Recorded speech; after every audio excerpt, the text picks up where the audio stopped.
Hello Steelers, and welcome to another bench report hobby update. Another week has gone by. I've done quite a lot of stuff. I've actually gone back to some of the Napoleonic stuff this week.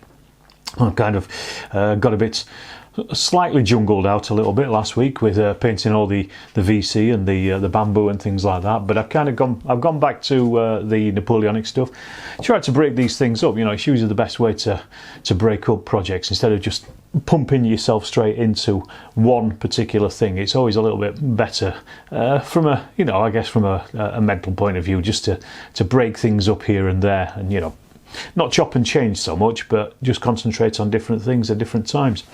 So I did something that I've been kind of wanting to do since I got the figures from Warlord, the starter sets, the epic stuff.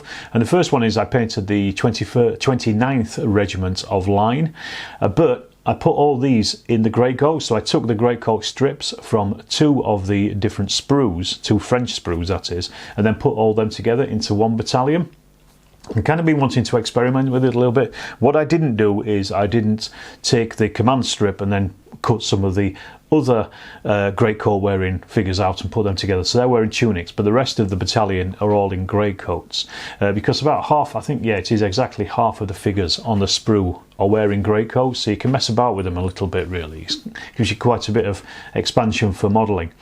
And because of that, I then also had a load of leftover ones in tunics, so I put all those together into a battalion, and they were painted up as a 21st Regiment of Line. So I put those together as well, so it looks quite nice. It's quite a bit different.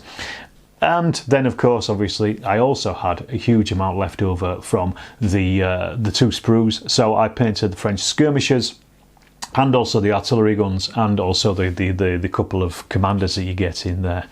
Now I've had these sprues for quite a while. I'm kind of seeing the interesting, let's say in inverted commas, design philosophies behind them. I think it's what's interesting is because you get a brigadier on each sprue, so you get a brigadier for each battalion, which you just don't need really in Black Powder or any other game really. You probably need them a little bit more in General d'Armée 2, for example, for ADCs, but you don't need that many. I just wonder why they made that decision to put a commander on each sprue. I can kind of understand it, but and same with having the greatcoats and the tunics as well on the same sprue.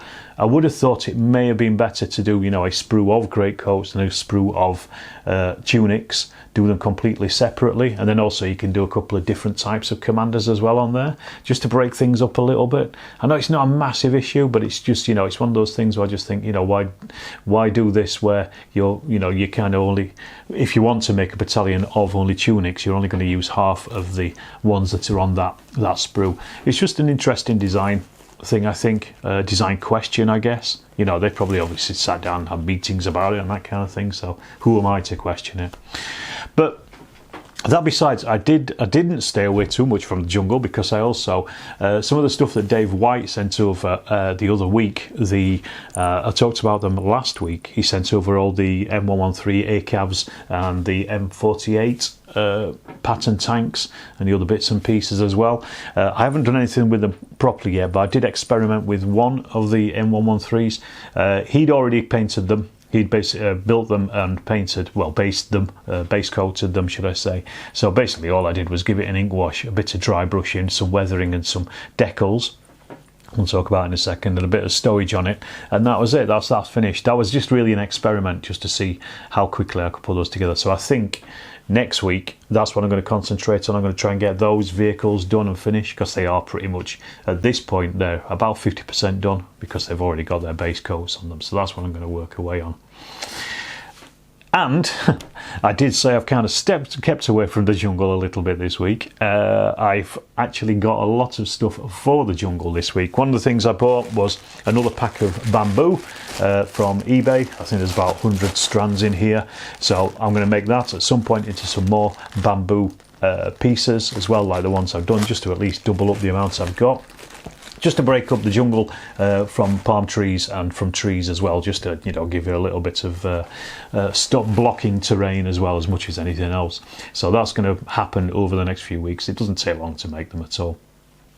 And the other thing as well, because I'd got the vehicles from Dave, I wanted to get some decals. He'd not, I don't think he got any decals, but he didn't send any anyway, if that was the case. But I wanted to get some from Battlefront. I was looking on the website and I found that they do the American decals, so I bought those. You get 4 decals in there, mostly numbers, but there's a couple of like little extra bits you can put, paint it on the side of tanks and on the ACAVs and things.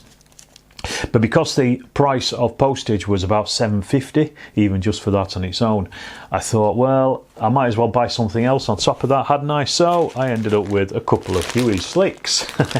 These are the plastic model versions of them, and there was 2 in the set. They don't do them in boxes, or at least they don't on their website. They just send them in a bag like that. So there's 2 there. So they're gonna. I'll get those painted up at some point in the future. They're going to be done, because you can never have too many Hueys, can you? And speaking of which, as well, it is my birthday, my 50th actually, in a few weeks from now, and Dean, I was talking to Dean about Vietnam, about Charlie Don't Surf, and years ago he started a Flames of War Vietnam, is it NAM 68 or whatever it's called.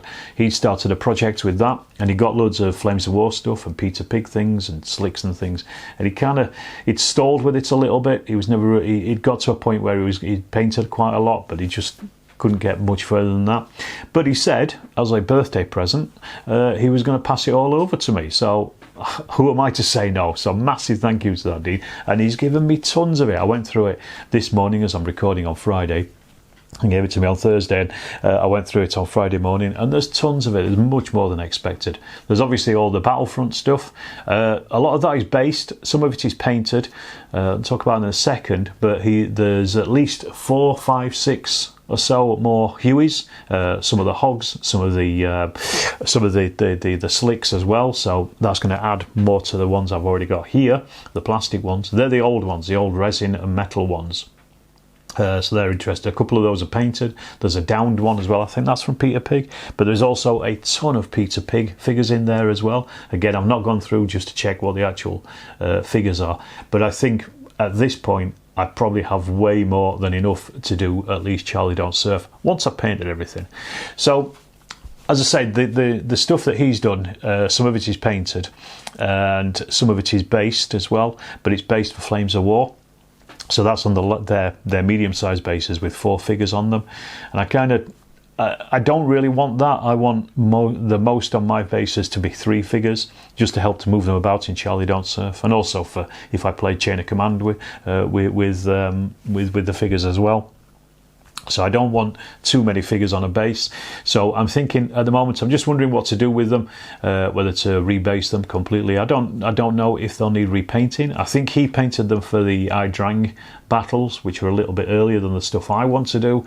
So the VC and the MVA uniforms are kind of, well, the VC haven't, but the MVA uniforms are changed by the later stuff. So I'm thinking about what to do with them, whether to give them a repaint or what at this point. But there's so much stuff in there that I'm really bowled over. So Dean, if you are watching this, thank you massively. Really appreciate it. It will get painted and it will get used, and Dean will also be using it at some point as well. So it's not as though he's lost it. It just means that I'm painting it for him, I guess. And we're not playing Flames of War. So speaking of playing things as well, this week, and Dean as well, down at the club, Kev and Paul wanted a game of Chain of Command, a bit of an introductory game, really, because they've not played it for a long time. I think the last time that Paul played it, we were doing some Japanese stuff, and the last time that Kev played it's got to be at least over a year ago. And I guess because Dex and I have been playing quite a lot of Chain of Command recently, people have probably taken notice and just want to have another bash at it, and so they should, because it is by far the best game on the market, in my humble opinion. But because of that, Steve was also looking for a game, as was Dean. So I said, well, let's just have a 4-player game of Chain of Command, 2 versus 2. I set it, instead of going with the Far East stuff, I came away from the jungle this time, and I thought, right, we'll do a Normandy game, because it's nice and simple. We'll use the basic platoons of the British and the Germans that are in the book, so there's no messing about. So everybody's pretty much, you know, at level 0 on it. We're playing the probe, and excuse me, so again, very simple introductory scenario. I think they only had 2 levels of support, so I gave the British a pre-game bombardment and the Germans an extra senior leader. Just to, again, give them that little bit of tactical flexibility on both, and slightly different ways of dealing with things as well. And it was just fought over a pretty typical Normandy scene, lots of high hedges, little farms, that kind of stuff. Great game, really good game. Steve and Paul were the Germans, whilst Kev and Dean played as the British, and it was one of those games, like Chain of Command always is, it was one of those games where it really could have gone either way at any point in it. The Germans, though, were very... they managed to lay down a lot of fire on the British. First British section really soaked up a lot of the hits and were decimated. Meanwhile, they were slowly working their way around the other flank, the British, so they were able to actually push their way quite far forward, which was really good, and they got themselves almost into a position to attack another German section. It didn't happen because they just didn't get the dice for it. The Germans were able to pull off a few running turns or retaining the phase turns, so they just basically just kept, you know, battering them. And then the Germans pushed forward.